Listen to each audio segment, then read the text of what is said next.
Bonjour à tous, aujourd'hui on va réaliser une recette typique de ma région, le gâteau de Savoie.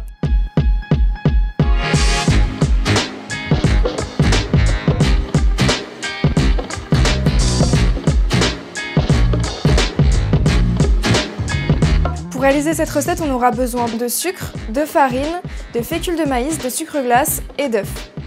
Donc pour commencer, on va blanchir les jaunes d'œufs avec le sucre.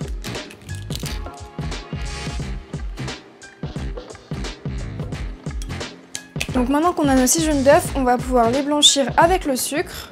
On se munit d'un fouet et des 100 g de sucre.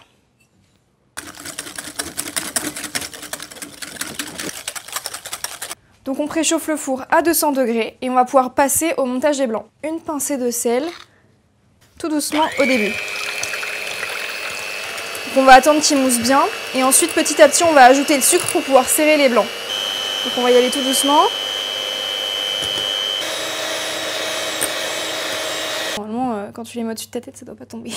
Donc là, les blancs d'œufs sont bien montés, on voit qu'on a le bec, donc ils ont la bonne consistance. On va pouvoir les mettre de côté avec nos jaunes d'œufs blanchis. Donc là, on va tamiser la farine et la fécule de maïs. Donc c'est important que ça soit bien tamisé pour pas avoir de grumeaux dans notre pâte et que ça soit homogène.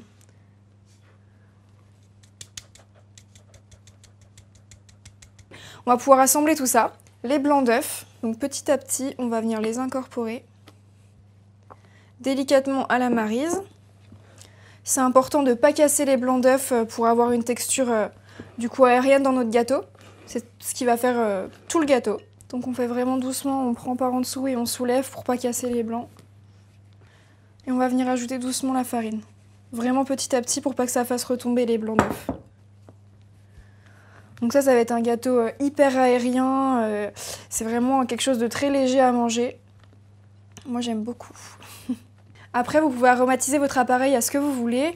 On peut ajouter de la fleur d'oranger, vous pouvez mettre certains arômes, ce que vous voulez, le faire à votre sauce. Une fois que notre appareil est prêt, on va venir beurrer notre moule. Donc ça, c'est la petite astuce pour pouvoir démouler notre gâteau correctement. Donc on va venir prendre une petite noisette de beurre qu'on va venir, avec les mains, glisser dans le moule à gâteau, vraiment dans tous les plis.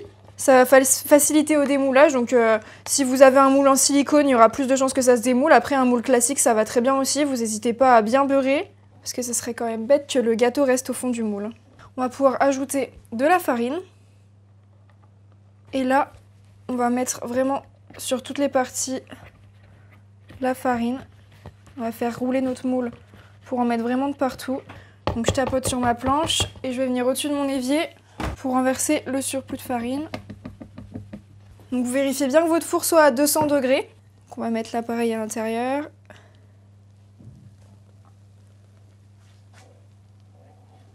On le verse doucement aussi pour pas casser les blancs.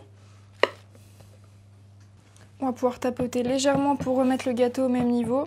Et on va pouvoir l'enfourner à 200 degrés pendant 5 minutes. Donc après 5 minutes de cuisson, on va pouvoir baisser notre four à 130 degrés. Et on va mettre un timer de 40 minutes pour commencer. Et voilà, c'est parti! Alors là, la cuisson est bientôt terminée, il reste un peu moins d'1 minute, donc on va se préparer à sortir notre gâteau. Préparer déjà une assiette pour pouvoir le retourner. Le gâteau est prêt, donc on va le sortir et on va vérifier la cuisson. Il n'y a rien qui reste sur la lame, donc ça veut dire qu'il est cuit. Donc là, on va venir le retourner, le faire glisser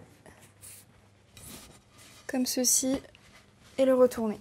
On va le laisser quelques secondes pour qu'il commence à descendre. Alors si jamais on a mal beurré le moule, ça va mal se démouler, mais s'il est bien beurré, normalement ça devrait le faire. Donc là, on va retirer tout doucement. Hop là. Et là, on a un beau gâteau de Savoie. On va venir le saupoudrer de sucre glace.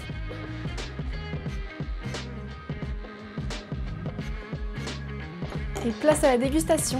En tout cas, il est parfait celui-ci. Voilà le célèbre gâteau de Haute-Savoie cette fois.